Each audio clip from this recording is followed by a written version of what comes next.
First வந்து தேசிய அளவுலேருந்து எடுக்கிறோம் அப்படின்னாக்கோ மம்தா பானர்ஜியோட தோல்வி என்பது இந்தியா பிளாக்குக்கோ இல்லை எதிர்க்கட்சி பிளாக்குக்கோ வந்து ஒரு பேர் இழப்பு. பாஜக வந்து அங்கே 15 ஆண்டு காலம் மம்தா பானர்ஜியோட ஆட்சியை வந்து அப்புறப்படுத்தி விட்டு இன்றைக்கி அங்கே பாஜக ஜெயிச்சிருக்கிறது. இது வந்து ஒரு பெரிய வெற்றி. இப்போ இந்த தேர்தல்லையே வந்து ரொம்ப சந்தோஷமான ஒரு இடத்துல இருப்பாங்க யார் அப்படின்னு கேட்டால் அது பிஜேபி தான். ஒரு சிறை தண்டனையாக ஒருத்தர் மேலே கொடுத்துருப்பாங்க. அவர் வெளியில் வர்றேன்னா ஒருத்தர் கொல்லணும். கொன்னதுக்கப்புறம் அவங்கள வந்து மக்கள்கிட்ட நிறுத்துவாங்க. படத்தில் காட்டினதெல்லாம் நடந்துருக்கு. அப்போது இவர் வந்து பனிஷ் ஆர் ரிலீஸ் அப்படின்னா ரிலீஸ்ன்னு சொல்லிட்டாங்கன்னா அவரை வந்து வெளியில் விட்டுருவாங்க தண்டனையில் இருந்து. இல்லை அவனை கொல்லுன்னா அங்கேயே கொண்டுருவாங்க.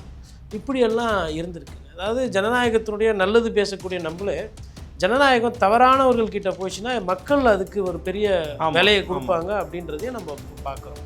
பினராயி விஜயன் அவர்கள் தோற்று வெளியே போயிருக்கிறார். அது கம்யூனிஸ்ட் தோழர்களுக்கு ஒரு பெரிய இடியான. ஸ்டாலின் தோற்றுருக்கிறாரு. அப்போது இந்திய கூட்டணி பாஜகவை கேள்வி கேட்ட கட்சிகள் எல்லாமே வந்து இன்றைக்கி வந்து தோல்வி சந்திச்சிருக்கிறாங்க. அப்போது கேரளாவில் காங்கிரஸ் ஜெயிச்சிருக்கு. அது பாஜகவுக்கு அங்கே ரோல் கிடையாது. தமிழ்நாட்டில் பாஜக கூட்டணி என்டிஏ தோற்றுருக்கிறது. அது பாஜகவுக்கு நற்செய்தி கிடையாது. ஆனால் அங்கே வந்து பாஜக ஜெயிச்சிருக்கு. இங்கே திமுக அந்த கட்டமைத்தாங்கல்ல, பாஜக வந்துவிடும். அதுவே நான் ஃபஸ்ட்லேருந்து சொல்லியிருக்கேன். அது தவறான ஒரு கோல் ஸ்ட்ராட்டஜி. அது உங்களுக்கு பயணம் தராதுன்றதை நான் சொல்லியிருக்கிறேன். இங்கே என்ன தவற விட்டாங்க ரெண்டு பேரும், திமுகவும் அதிமுகவும் என் பார்வைன்னு பார்த்தீங்கன்னா தாவேக்காவை அவர்கள் கணிக்க தவறி விட்டார்கள். தாவேக்காவை அவங்க ஃப்ரீயாக விட்டாங்க. அது வந்து ஒரு நேச்சுரலாக தெரியல. என்ன சார் சொல்லுங்கள்? அது எனக்கு நேச்சுரலாக தெரியல. அதாவது அழ வேண்டிய அவசியம் என்ன, பண்ண வேண்டியதெல்லாம் பண்ணி முதல்ல நம்ம தலைவர் தோத்துட்டாருன்ற உணர்வு தானே சார். நேற்று அவர் பிரச்சாரத்துக்கு போகும்போது அவர் ஒண்டி தனியாக வேனில் போயிருக்கணும். ஆனால் இதற்கு முழு காரணம் அண்ணன் சீமான் தான். அவரோட அடம் பிடிவாதம். கூட்டணி போக மாட்டேன், மாற்று எப்போன்னு மாற்று, எவ்வளோ நாள் கழிச்சு மாற்று, 8லேருந்து 4% வந்து இந்த திருப்பி எடுத்துகிட்டு வர. விஜய் அவர்கள் புத்திசாலி. விஜய் அவர்கள் ஜெயிச்சு விட்டார். விஜய் போட்ட கணக்கு ஜெயிச்சு விட்டார். அப்போ நீங்கள்லாம் 3 பேர் கணக்கு போட்டிங்க. என்ன போட்டிங்க கணக்கு? என்ன பண்ணீங்க? அரசியல் பப்ளிக் பல்ஸை புரிஞ்சுக்க முடியல. உங்களோட கொள்கை ஒரு சிலது தப்பாக இருக்குன்னா அது ஊடகத்தில் வரும். ஊடகத்தில் வந்தவுடனே மக்களோட கோவம் வரும். அதை நீங்கள் சரி செஞ்சு செய்தி போட சொல்லுங்கள்.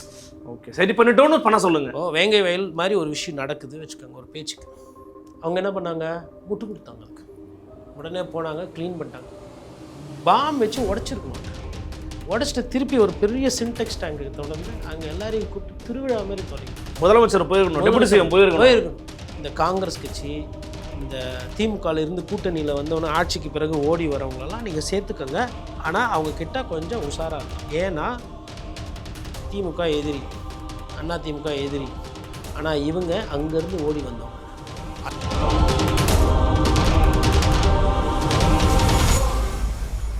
நிம்மதி ப்ராப்பர்ட்டி மேனேஜ்மெண்ட். கான்டாக்ட் 7667008999. நலம் தரும் நல்லார் சித்த மருத்துவமனை. இதய நோய், சர்க்கரை நோய், பக்கவாதம், சிறுநீரக பிரச்சனை, தண்டுவடம் மற்றும் மூட்டு பிரச்சனைகளுக்கு மிகச்சிறந்த மருத்துவமனை. கிருஷ்ணகிரி, சென்னை மற்றும் மதுரை. தொடர்புக்கு 8807666117 மற்றும் 8807666118. ஃபோர்த் எஸ்டேட் தமிழ் நேயர்களுக்கு அருள்மொழிவர்மனின் அன்பார்ந்த வணக்கங்கள். இது உங்கள் ஃபோர்த் எஸ்டேட் தமிழ் வழங்கும் பெருதும் பெருதுகள் நிகழ்ச்சி. நம்மோடு இன்றைக்கு மீண்டும் இணைகிறார் மூத்த பத்திரிகையாளர் மரியாதைக்குரிய திரு கோட்டீஸ்வரன் அவர்கள். அவரோடு நடப்பு அரசியல் குறித்து பேசவிருக்கிறோம். வணக்கம். வணக்கம் நேயர்களுக்கு அன்பு வணக்கம். எப்படி இருக்கீங்க? நலமாக இருக்கிறேன். கணிப்பு, தேர்தல் கணிப்பு அதெல்லாத்தையும் பற்றி கிட்டத்தட்ட ஓவராலாக பேசியாச்சு. நீங்களும் கூட பல ஊடகங்கள் அதை குறித்து பேசிட்டீங்க, எழுதிட்டீங்க. இருந்தாலும் இன்றைக்கி இருக்கிற சூழல், இப்போ கரண்ட் நியூஸ் பார்த்தோம் அப்படின்னா தாவேகாவுக்கு தங்களுடைய ஆதரவை நல்குவதற்கு வெளிப்படையாக எழுதி கடிதம் கொடுத்துட்டாங்க காங்கிரஸ் கட்சியினர். 29 வரைக்குமே நாங்கள் ஆதரவு நீட்டிக்க போகிறோம், லோக்கல் பாடிஸ்லையும் நாங்கள் அவங்களோட தான் நிற்க போகிறோம் அப்படிங்கிறதையும் அறிவிச்சிருக்கிறாங்க. இது லோக்கல் லெவலில் மட்டும் பார்க்கணுமா? நேஷ்னல் லெவலில் இந்தியா பிளாக்கில் இருந்த வெஸ்ட் பெங்கால் காலி, ஸ்டாலின் காலி, சிபிஎம் வந்து கேரளாலையும் காலியாக இருக்கிறாங்க. தட் மீன்ஸ் சிபிஎம் இப்போ சொல்கிறோம் காங்கிரஸ் ஜெயிச்சிருக்கிறாங்க. இருந்தாலும் இந்த டெவலப்மெண்ட்டை நீங்கள் எப்படி பார்க்குறீங்க முதற்கட்டமாக? ஃபஸ்ட்டு வந்து தேசிய அளவுலேருந்து எடுக்கிறோம் அப்படின்னாக்கோ மம்தா பானர்ஜியோட தோல்வி என்பது இந்தியா பிளாக்குக்கோ இல்லை எதிர்க்கட்சி பிளாக்குக்கோ வந்து ஒரு பேர் இழப்பு. பாஜக வந்து அங்கே 15 ஆண்டு காலம் மம்தா பானர்ஜியோட ஆட்சியை வந்து அப்புறப்படுத்தி விட்டு இன்றைக்கி அங்கே பாஜக ஜெயித்திருக்கிறது. இது வந்து ஒரு பெரிய வெற்றி. இப்போ இந்த தேர்தல்லையே வந்து ரொம்ப சந்தோஷமான ஒரு இடத்துல இருப்பாங்க யார் அப்படின்னு கேட்டால் அது பிஜேபி தான். குறிப்பாக சுவேந்து அதிகாரி அவர்களோட அந்த ஒரு கடின உழைப்பு, அவங்களோட அந்த தொடர் பிரச்சாரம், அதனுடைய பங்களிப்பு, எஸ்ஐஆர், ஒழுங்காக நடந்ததா, தேர்தல் ஆணையம் கண்ணியமாக நடந்துச்சா, நடக்கலையா, அதெல்லாம் தப்பு தண்டா எல்லாம் இருக்குது. பட் இறுதியில் வெற்றி என்பது இன்றைக்கி பாஜகவுக்கு அங்கே கிடச்சிருக்கு. ஓகே, மக்கள் விரும்புகிறாங்க இல்லை வெஸ்ட் பெங்கால் எப்படி பார்க்குறாங்கன்றத தாண்டி அங்கே இருக்கிற மக்கள் ஓட்டு போட்டிருக்காங்க பாஜகவுக்கு. இது பாஜகவுக்கு உண்மையிலே ஒரு நற்செய்தி, வாழ்த்துக்கள். இது ஜனநாயகத்துக்கு எந்த அளவுக்கு அப்படின்றத நம்ம பார்க்கணும். ஏன்னா எதிர்க்கட்சிகள் ஊடகத்தோட அந்த குரல் வெளி இல்லை எதிர்க்கட்சிகளோட அந்த பங்களிப்புன்றது தான் டெமோக்ரஸியில் அது நல்லது. இப்போது டெமோக்ரஸி அப்படின்னு பார்த்திங்கன்னா நம்ம இந்த கிரீஸில் தான் இதெல்லாம் வந்து பேசு பொருளாக இருந்தது, வளர்ந்தது. ஏத்தன்ஸில் எப்படி அப்படின்னா ஒரு 10 பேர் கூடி இது சரி அப்படின்னு நினச்சா யாரை என்ன வேணால் பண்ணலான்ற மாதிரிலாம் டெமோக்ரஸி அலோவ் பண்ணியிருக்கு. நீங்கள் கடந்த காலம் அந்த வரலாறுலாம் எடுத்து பார்த்தீங்கன்னா அந்த கிளாடியேட்டர் படத்துலலாம் காட்டியிருப்பாங்க. ஒரு சிறை தண்டனையாக ஒருத்தர் மாரி கொடுத்துருப்பாங்க. அவர் வெளியில் வர்றேன்னா ஒருத்தர் கொல்லணும். அது கொன்னதுக்கப்புறம் அவங்கள வந்து மக்கள்கிட்ட நிறுத்துவாங்க. படத்தில் காட்டினதெல்லாம் நடந்துருக்கு. அப்போ இவர் வந்து பனிஷ் ஆர் ரிலீஸ் அப்படின்னா ரிலீஸ்ன்னு சொல்லிட்டாங்கன்னா அவரை வந்து வெளியில் விட்டுருவாங்க தண்டனையில் இருந்து. இல்லை அவனை கொல்லுன்னா அங்கேயே கொண்டுருவாங்க. இப்படியெல்லாம் இருந்திருக்குங்க. அதாவது ஜனநாயகத்தினுடைய நல்லது பேசக்கூடிய நம்மளே ஜனநாயகம் தவறானவர்கள்கிட்ட போச்சுன்னா மக்கள் அதுக்கு ஒரு பெரிய விலையை கொடுப்பாங்க அப்படின்றதையும் நம்ம பார்க்குறோம். அப்போ இந்த ஜனநாயகம் என்பது அது வந்து ஒரு பாதுகாப்பாக நல்லவர்கள் கையில் இருக்கும்போது அது நல்லதாகவும், கெட்டவர்கள்கிட்டயோ இல்லை தாந்தோணித்தனமாக நடக்கிறவங்க கிட்ட போனால் அது மோசமாக போகும். எதுக்கு இங்கே நான் இதை சொல்கிறேன்னா, நீங்கள் கேட்டது ஒரு டைரக்ட் அரசியல் கேள்வி. ஆனால் நான் ஜனநாயகத்தை பற்றி பேசுகிறேன். என்னென்னா ஜனநாயகத்தினுடைய அந்த சீரியஸ்னஸ், சுதந்திரம்னா என்ன, வாக்குனா என்ன அப்படின்றத மக்கள் அடிக்கடி புரிஞ்சுக்கிட்டே இருக்கணும். அதுக்கு தான் நம்ம இதை சொல்கிறோம். குறிப்பாக இளைஞர்களுக்கு ஏதோ ஒரு ஓட்டு அப்படின்றதை தாண்டி அந்த ஏன் அந்த ஓட்டு அதனுடைய முக்கியம் அப்படின்றத தெரிஞ்சுக்கிறதுக்கு தான் நம்ம சொல்கிறோம். இப்போது இன்றைக்கி மம்தா பானர்ஜி தோல்வி, பினராயி விஜயன் அவர்கள் தோற்று வெளியே போயிருக்கிறார். அது கம்யூனிஸ்ட் தோழர்களுக்கு ஒரு பெரிய இடியான. ஸ்டாலின் தோற்றுருக்கிறாரு. அப்போ இந்திய கூட்டணி பாஜகவை கேள்வி கேட்ட கட்சிகள் எல்லாமே வந்து இன்றைக்கி வந்து தோல்வி சந்திச்சிருக்கிறாங்க. அப்போது கேரளாவில் காங்கிரஸ் ஜெயிச்சிருக்கு, அது பாஜகவுக்கு அங்கே ரோல் கிடையாது. தமிழ்நாட்டில் பாஜக கூட்டணி என்டிஏ தோற்றுருக்கிறது, அது பாஜகவுக்கு நற்செய்தி கிடையாது. ஆனால் அங்கே வந்து பாஜக ஜெயிச்சிருக்கு. இங்கே தாவேக்கா ஜெயிச்சிருக்குல்ல, அவங்களும் பிஜேபி எதிர்ப்பில் பேசுகிறாங்க. அது ஒரு இல்லைங்க, தமிழ்நாட்டில் பாஜக இல்லைங்க, ஒரு எம்எல்ஏ ஜெயிச்சிருக்கிறாரு. அவருமே வந்து அவர் சுயேட்சா நின்றுந்தாருனாலுமே அவர் வந்து ஒரு இனத்தினுடைய தலைவர். அவர் சுயேட்சா கூட மேபி ஜெயிச்சிருப்பாரா இல்லை தோற்றுருப்பாரா தெரியல. பிஜேபி வந்து ஒரு பிளேயில் இல்லை. திமுக அந்த கட்டமைத்தாங்கல்ல, பாஜக வந்துவிடும். அதுவே நான் ஃபர்ஸ்ட்லேருந்து சொல்லியிருக்கேன், அது தவறான ஒரு கோல் ஸ்ட்ராட்டஜி, அது உங்களுக்கு பயனை தராதுன்றதை நான் சொல்லியிருக்கிறேன். இங்கே என்ன தவற விட்டாங்க ரெண்டு பேரும், திமுகவும் அதிமுகவும்? என் பார்வையில் பார்த்தீங்கன்னா தாவேக்காவை அவர்கள் கணிக்க தவறி விட்டார்கள். தாவேக்காவை அவங்க ஃப்ரீயாக விட்டாங்க. திமுக வந்து பொழுதுக்கும் அதிமுகவை தான் அடித்து பாஜகவோட பி டீமு 4 டீமாக இருக்குது, அடிமை கிடிமைன்னு சொல்லி தப்பான ஒரு கட்சியை போட்டு டம்முன்னு அடிச்சுட்டு இங்கே பிஜேபி இது விஜய் அவர்களை வந்து கணிக்க தவறிட்டு விஜய் எதுவுமே பண்ணல தாவேக்கா. அதற்கு திமுக அதற்கு பரிசாக தான் வந்து தாவேக்கா வந்து நல்ல ஒரு வெற்றியை பெற்றிருக்கிறார். அது திமுக பண்ண தப்பு. அதிமுகவே வந்து தாவேக்காவை வந்து குறைத்து மதிப்பிட்டார்கள். அவங்களும் வந்து விஜய் அவர்களை வந்து எதுவும் பேசலை கொள்ளலை. விஜய்க்கு இன்ஃபேக்ட் உதவியெல்லாம் பண்ணாங்க, கரூர் சம்பவம், அப்புறம் ஒரு கூட்டணி பேச்சுவார்த்தை அது மாதிரிலாம். பட் எதிர்க்க வேண்டிய நேரத்தில் எதிர்க்கல, கோட்டை விட்டு விட்டார்கள். அப்போது இங்கே இன்னைக்கு என்ன நடக்குதுன்னா, காங்கிரஸ் வந்து முழு ஆதரவு கொடுத்துட்டாங்க. திமுக கூட்டணி 10 ஆண்டு கால திமுகவின் கூட்டணியை உடைத்திருக்கிறார் விஜய். எப்படி புரிஞ்சுக்கலாம் அதை? இது ஆக்சுவலாக தேர்தலுக்கு முன்னாடியே உடைய வேண்டிய ஒரு விஷயம்தான். காங்கிரஸ் தலைவர்களுக்கோ இல்லை காங்கிரஸினுடைய கட்சி முன்னணி நிர்வாகிகளுக்கு விஜய் அவர்கள் மீது தான் ஒரு காதல், ஒரு வசீகரம் எல்லாமே இருந்துச்சு, ஈர்ப்பு எல்லாமே இருந்தது உண்மை. அதை அப்போவே பண்ணிட்டு இருந்தா இன்னும் கொஞ்சம் இந்த வெற்றியோட விஜயோட வெற்றியில் நீங்கள் கொஞ்சம் பெருமைப்பட்டிருக்கலாம். இங்கே இருக்கிறீங்க, இங்கே வந்து சாப்பிட்டு கிப்ட்டு பழகிட்டு எல்லாம் மட்டும் கை ஈரங்காயில் ஒரு முதல்வர் தோற்றுருக்கிறாரு. உடனே ஊருக்கு முன்னாடி எடுத்துகிட்டு போய் லெட்டரை கொடுக்குறீங்க. இன்றைக்கி எழுதி வச்சுக்கோங்க, இன்றைக்கி காங்கிரஸ் பண்ணியிருக்கலையே திமுகவுக்கு இது கிட்டத்தட்ட நேற்று திமுக பேச்சாளர் சரவணன் வந்து முதுகில் குத்திட்டாங்கன்னு. ஆமாம், இது கிட்டத்தட்ட ஒரு வகையில் துரோகம். தமிழ்நாட்டு மக்கள் பாஜகவை எங்கே வைக்கணுமோ வச்சுருந்தாங்க, இனிமேல் காங்கிரஸ் கட்சியையும் எங்கே வைக்கணுமோ அங்கே வைப்பாங்க. இல்லை துரோகம்னு சொல்ல முடியுமா சார்? அவங்க என்ன சொல்கிறாங்க, பிஜேபி உள்ளே வந்துடக்கூடாது, அதனால போய் சப்போர்ட் பண்ணுறோம், வேற வழி கிடையாது, இந்த திமுக தலைவர் புரிஞ்சுப்பாருன்றாங்க சார். எதுக்கு? அதாவதுங்க, ஒரு பெரிய பிரச்சாரம் பண்ணாமல் பெருசாக அளவு கஷ்டப்படாமல் விஜய் அவர்கள் ஜெயிச்சிருக்காரு. அவருக்கு இன்றைக்கி ஒரு நெருக்கடி இருக்குது. அந்த நெருக்கடிக்கு அவர் உங்ககிட்ட வந்து வெளிப்படையாக பேசுறதுக்கு கொள்றதுக்கு முன்னாடி சொல்கிறதுக்கு முன்னாடியே நீங்கள் தயாராக லெட்டரை போட்டு ரெடி பண்ணிட்டீங்க. பட் அவங்க லெட்டர் இமெயில் பண்ணி அனுப்பியிருக்காரு. அவர் ஃபஸ்ட் கேட்டிருப்பாங்க, நீங்கள் ஒரு லெட்டர் ஒன்று அனுப்பி விடுங்க, ஏன் நான் என்ன கேட்குறேன்னா, சத்தியமூர்த்தி பவன் தாவேக்க தலைவர்கள் யாருன்னா போயிருக்கலாம்ல. எல்லாம் இல்ல. ஆன்லைன் நடந்துருச்சு. எல்லாமே ஆன்லைன்னா எப்படிங்க? நாளைக்கு கல்யாணம், காது குத்தி எல்லாமே ஆன்லைனா? இல்லை ராகுல் காந்தி கிட்ட தாவேக்க தலைவர் ஃபோனில் பேசினார், ஒரு செய்தி. ராகுல் காந்தி வாழ்த்து சொல்லியிருக்கிறாரு, இவரும் வாழ்த்து சொல்லியிருக்காரு. ராகுல் காந்தியோட தொடர்பில் இருக்காங்க. அது ஒரு நேஷ்னல் நியூஸ். ராகுல் காந்தியும் தாவேக்க தலைவர் விஜயும் பேசுகிற ஒரு நேஷ்னல் நியூஸ். அதுக்கப்புறமா வந்து இது வந்து இன்னொரு எலெக்ஷன் வேணாம் அப்படின்ற மாதிரி ஒரு விளக்கங்கள் கொடுத்து அதை வந்து இன்னும் கொஞ்சம் அழகாக வச்சு பண்ணுங்களேன். ஏன் இவ்வளோ அவசரம் உங்களுக்கு? திமுக தோக்கிறதுல தாவேக்காவை விட காங்கிரஸ் இவ்வளோ ஆசையாக இருந்திருக்குமோ அப்படின்ற ஐயா எனக்கு ஒரு சந்தேகம் வருது உங்களுக்கு? சந்தேகம் வருது. அதே மாதிரி கம்யூனிஸ்ட் தோழர்கள் வந்து உடனே செயற்குழு கூட்டுறாங்க, உடனே எல்லாம் உடனே இதெல்லாம் யார் உடனே பண்ணணும்? தாவேக்கா பண்ணணும். ஆனால் தாவேக்கா பொறுமையாக அமைதியாக பண்ணுது. ஆனால் தாவேக்காவுக்கு ஆதரவு கொடுக்க வேண்டியவங்க உடனே பண்ணுறாங்க. அதேமாதிரி அதிமுகவும் பேசிக்கிட்டு இருக்கிறாங்கன்ற ஒரு தகவல் வருது. சரிங்க, தாவேக்காவுக்கு வந்து ஆதரவு கொடுக்கறதுல எந்த வித தப்பும் கிடையாது. ஏன்னா ஒரு ஸ்டேபிள் கவர்மெண்ட் வேணும்ல சார், நம்ம அதை நோக்கி நகரணும் அப்படின்னு எப்படியா நினைக்கிறேன். இருந்தாலும் ஸ்டேபிள் கவர்மெண்ட் வரப்போகுது, அதில் மாற்று கருத்து கிடையாது. ரீஎலெக்ஷன் வராது. ரீஎலெக்ஷனுக்கு திமுக தயாராக இல்லை, ரீஎலெக்ஷனுக்கு அதிமுக இப்போ தயாராக இல்லை. ஓகே. அப்படி இருக்கும்பொழுது நீங்கள் பதட்டப்படுற மாதிரி உடனே எடுத்துன்னு போய் லெட்டர் கொடுக்குற மாதிரிலாம் இல்லை. அவங்க வந்து போய் கவர்னரை சந்தித்து லெட்டர் கொடுக்கட்டும், நம்ம மெயில் அனுப்பியிருக்காங்க, மெயில் அனுப்பிட்டாங்க. நடக்க போகுது. அதுக்கப்புறமா கூட ஒரு வாரம் கழிச்சு கூட அவங்க கேட்டதுக்கப்புறம் நீங்கள் வந்து பண்ணிங்கன்னா கூட அது ஓகே. இது பொதுமக்களுக்கு இதனால் எந்த பிரச்சனையும் கிடையாது. அது ஃபஸ்ட்டு நம்ம நல்லா பதிக்கணும். தாவேக்காக்கு ஓட்டு போட்டவங்க காங்கிரஸுக்கு நன்றி சொல்லுவாங்க, அதெல்லாம் ரைட்டு, நம்ம புரிஞ்சிக்க முடியுது. பட் இங்கே எது பிரச்சனைனா, திமுகவோட தொண்டர்களோட உழைப்பில் தான் நீங்கள் 5 பேர் ஜெயிச்சிருக்கீங்க. ஆமாம். அந்த தொண்டர்களோட நானே இந்த ஒரு விஷயம் பார்த்திங்கன்னா, நான் எல்லா இடத்துலையுமே இந்த தொண்டர்கள் நான் வார்த்தை பேசிகிட்டு இருக்கேன். உண்மை. இப்போ தாவேக்காவை பற்றி பேசும்போது கூட தாவேக்கா தொண்டர்களை சந்தோஷப்படுத்தணும், தாவேக்கா தொண்டர்களை பார்க்கணும், தாவேக்கா தொண்டர்களோட நிகழ்ச்சிகளை கலந்துக்கணும், தாவேக்கா தலைவர் அவங்களுக்கு முக்கியத்துவம் கொடுக்குன்றதை நான் ஃபஸ்ட்லேருந்து சொல்லியிருக்கீங்க. தொண்டர்கள் தான் ஒரு கட்சியினுடைய உயிர் நாடி.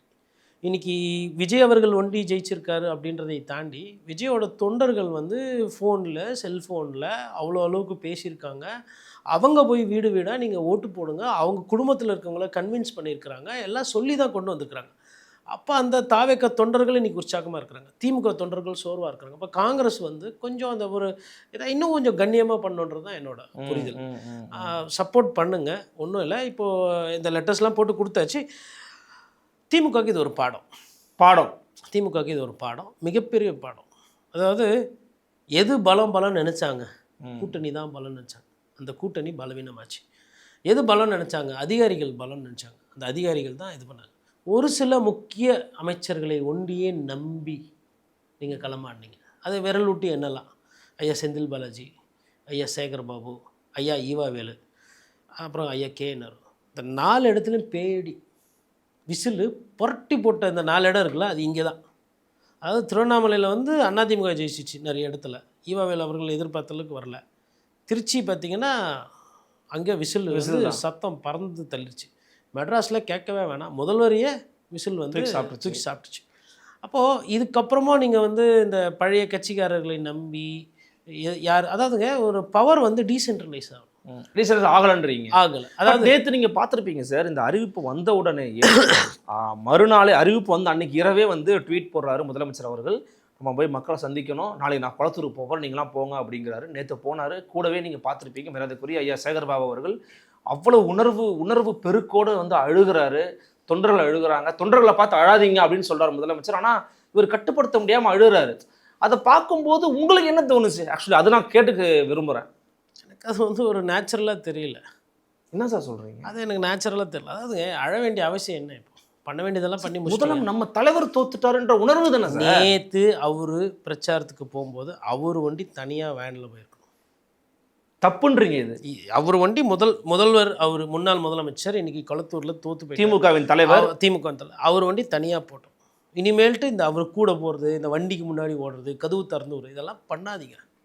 இதெல்லாம் திமுகவுக்கும் நல்லதில்லை, கட்சி தலைமைக்கும் நல்லதில்லை. நீங்கள் பண்ணதெல்லாம் போதும்.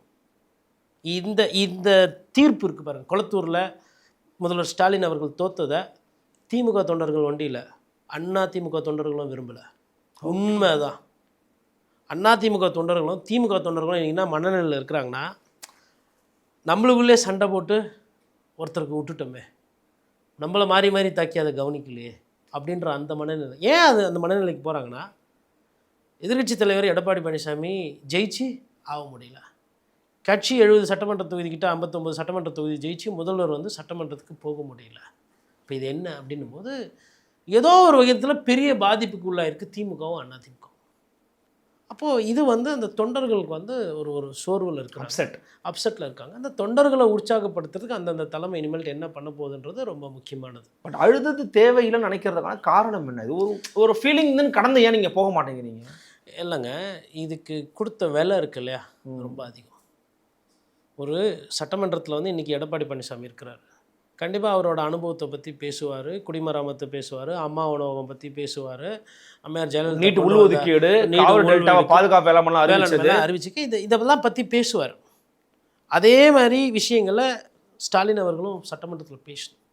1000 ரூபாய் கொடுத்துருந்தோம், மாண்புமிகு முதலமைச்சர் வந்து அறிவிச்சிருந்தீங்க 2500 ரூபா, பேரவைத் தலைவரை அது அந்த 2500 ரூபா எப்போ மக்களுக்கு கிடைக்கும், சிலிண்டர் சொல்லியிருந்தீங்க அது எப்போ கிடைக்கும் அப்படின்னு மக்களுக்கு வேணுன்றதான் கேட்பாங்க. எங்கள் வீட்டுக்கு 6 சிலிண்டர் வேணும்னு கேட்க போகிறதில்ல. இல்லை எடப்பாடி பழனிசாமி போயிட்டு வந்துட்டு சொத்து வரிலாம் நிறைய ஏற்றுட்டாங்க, கரண்ட் பில்லாக மாதம் 2 மீட்டர்னாங்க, நீங்கள் 250 யூனிட் ஃப்ரீ 200 யூனிட் ஃப்ரீ சொல்லியிருக்கீங்க, நீங்கள் எப்போ கொண்டு வர போகிறீங்க? மக்கள் பிரச்சனை தான் கேட்க போகிறாங்க. என் வீட்டுக்கு சேலத்தில் வந்து சிலுவம்பாயலத்தில் 200 மீட்டர் ஃப்ரீ வேணும்னு அவர் கேட்கல. அப்போ நான் என்ன கேட்குறேன்னா, எதிர்க்கட்சிகளோ இல்லை பத்திரிகைகளோ வந்து மக்கள் சார்ந்த விஷயங்களை பேசணும் கொள்ளணுன்ற அந்த அடிப்படையில் தான் இவர்கள்லாம் இருக்கணுன்றது என்னோட பார்வை. இந்த விஷயத்தில் நாம் தமிழர் கட்சி அண்ணன் சீமான் சட்டமன்றம் போகாததும் ஒரு வருத்தம். ஏன்னா ஏரிக்கோ குளத்துக்கோ குடிநீருக்கோ மலைக்கோ மண்ணுக்கோ இனிமேல் பேசுகிறதுக்கு நாதி இல்லை, வழி இல்லை. ஆனால் இதற்கு முழு காரணம் அண்ணன் சீமான் தான். அவரோட அடம் பிடிவாதம், கூட்டணி போக மாட்டேன், மாற்று எப்போன்னா மாற்று, எவ்வளோ நாள் கழிச்சு மாற்று, 8லேருந்து 4% வந்தீங்க, இந்த திருப்பி எடுத்துகிட்டு வர்றதுக்கு இன்னும் எவ்வளோ உழைப்பை போட முடியும். அதாவதுங்க ஒரு சில நேரத்தில் வந்து ஒரு சில விஷயங்களுக்கு அடாப்ட் ஆகணும். சமரசம் சில இடங்கள் தேவைப்படுது. சமரசம் உங்களை விலை போக சொல்லலை, உங்களை ஊழல் பண்ண சொல்லலை. சமரசம் நீங்கள் ஒரு வேலை இப்படி எடுத்துக்கோங்க. அதிமுகவோட ஒரு கூட்டணி போயிருந்தாருன்னா இப்படி ஒரு சரிவை அவரும் சந்திச்சிருக்க மாட்டார், அதிமுக பேசுபொருளாக இருந்திருக்கும். உங்களுக்கு திமுகவோட பிரச்சனை, விஜயோட பிரச்சனை.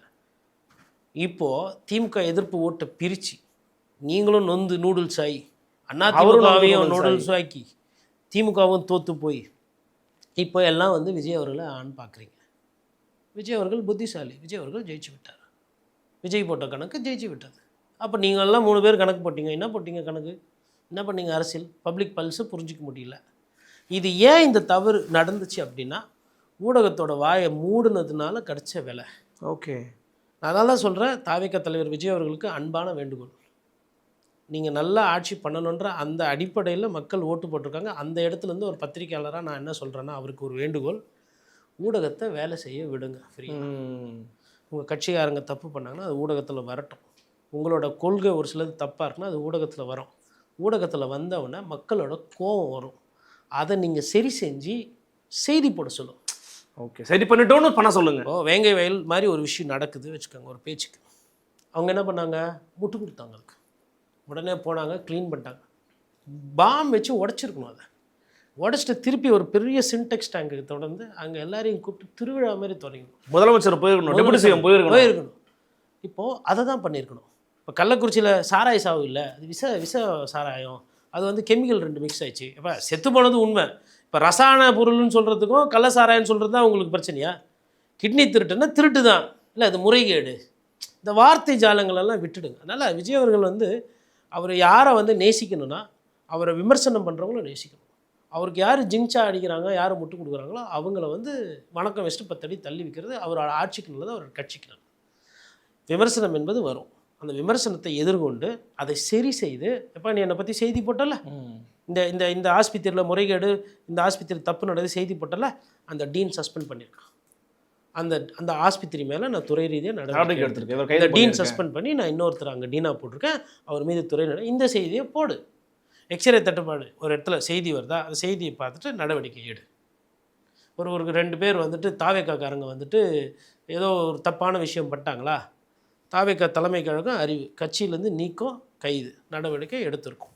எங்கள் கட்சிக்காரங்க இல்லை, எங்களுக்கு தெரியாது, அதெல்லாம் பண்ணாது. இனிமேல் இதெல்லாம் வரும்.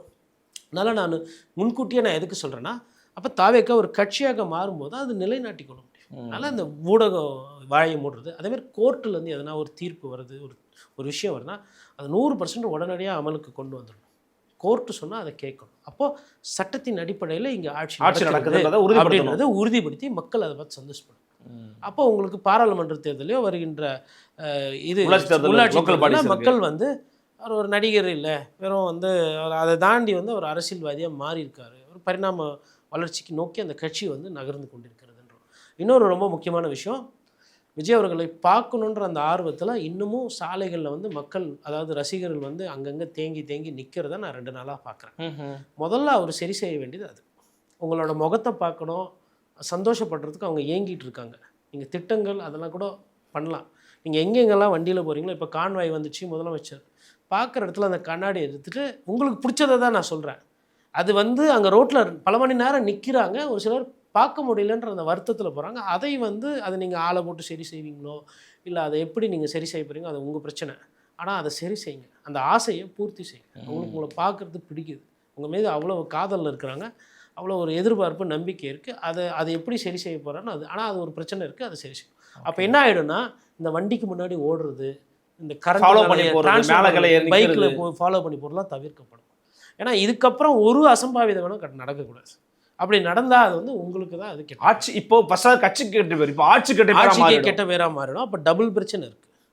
இன்னொன்று, இந்த காங்கிரஸ் கட்சி இந்த திமுகவில் இருந்து கூட்டணியில் வந்தவொன்னே ஆட்சிக்கு பிறகு ஓடி வரவங்களெல்லாம் நீங்கள் சேர்த்துக்கோங்க. ஆனால் அவங்க கிட்ட கொஞ்சம் உஷாராக இருங்க. ஏன்னா திமுக எதிரி, அதிமுக எதிரி, ஆனால் இவங்க அங்கேருந்து ஓடி வந்தவங்க. அதே மாதிரி இன்னொன்றுத்தையும் சொல்கிறேன், நம்ம பத்திரிகையாளராக நம்ம ஸ்ட்ரைட்டாக பேசணும். உங்களையே நம்பி ஃபஸ்ட்லேருந்து இருக்கிறாங்கல்ல உங்கள் கட்சியில், அவங்களுக்கு ஒரு படி முக்கியத்துவம் அதிகம் கொடுங்க. ஓகே, மாற்றுக் கட்சியிலேருந்து வந்தவங்களுக்கு அந்த முக்கியத்துவத்தை கொடுக்காதீங்க. ஏன்னா ஒரிஜினல் தான். விஜய் மக்கள் இயக்கம் தான் ஒரிஜினல். திமுகலேருந்து வந்தவர், அதிமுகலேருந்து வந்தவர், அவர்களுக்கு நீங்கள் செய்கிறது செய்யாது உங்கள் இஷ்டம், என்னோட கருத்து இது. ஏன்னா இது வந்து விஜய் நடிகராக இருந்த பொழுது இருந்து போட்ட உரம். இது வந்து நான் வேட்பாளர் ஆகணும்னு வந்தது. பழசுக்கு என்றைக்குமே ஓல்டு இஸ் கோல்டுன்னு வாங்க. இந்த புதுசெல்லாம் நம்பி தான் இன்றைக்கி திமுக இந்த மாதிரி ஆகிட்டாங்க. பார்க்கலாம் என்ன பண்ணுறாரு, பொறுத்திருந்து பார்க்கலாம் சார். எங்களுக்காக உடைய நேர பகிர்வுக்கும் கருத்து பகிர்வுக்கும் மிக்க நன்றி. முன்னு சந்திக்கலாம். வணக்கம்.